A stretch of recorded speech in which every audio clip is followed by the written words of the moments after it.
Oui, monsieur le maire, mes chers collègues, bon, je vais être finalement beaucoup plus bref par rapport à l'intervention que j'avais prévue, puisqu'il y a eu déjà des interventions assez longues avant moi et je ne vais pas repasser 10 minutes à redire ce qui a déjà été dit. Un petit mot quand même sur les dépenses de personnel dans ce budget, dépenses de personnel qui étaient déjà à plus de 50% du budget de fonctionnement sous l'ère Gaudin et qui continue d'augmenter sous votre mandature, monsieur le maire, avec 641 millions d'euros en 2022, soit une augmentation de 3,7%. Or, vous avez déjà 12 000 agents, ce qui représente un effectif très important, mais vous faites le choix de recruter encore 350 agents supplémentaires.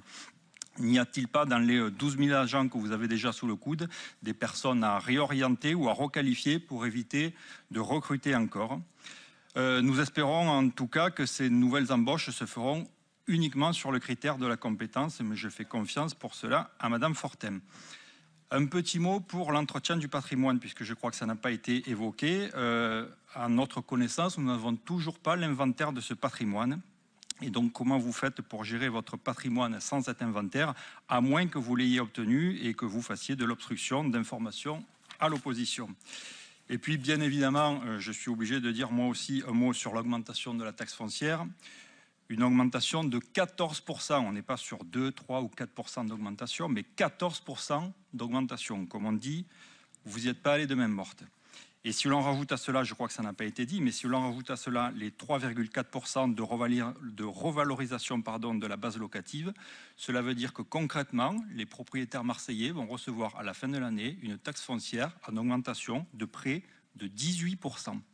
Alors je ne vous cache pas que j'ai été un petit peu sidéré par l'intervention de M. Canicave. M. Canicave qui nous explique tranquillement, avec son calme et sa bonhomie habituelle, et sa sympathie même habituelle, que oui, c'est vrai, vous aviez promis de ne pas toucher aux augmentations d'impôts, de ne pas augmenter les impôts, mais que finalement, au bout de même pas 2 ans de mandat, vous le faites quand même. Et il se justifie en disant, oui, mais regardez, la droite, elle a fait avant nous, ils ont fait 29 augmentations d'impôts différentes. Mais attendez, on est où là? Moi, j'ai l'impression, 27, 29, bon, on n'est plus à deux près.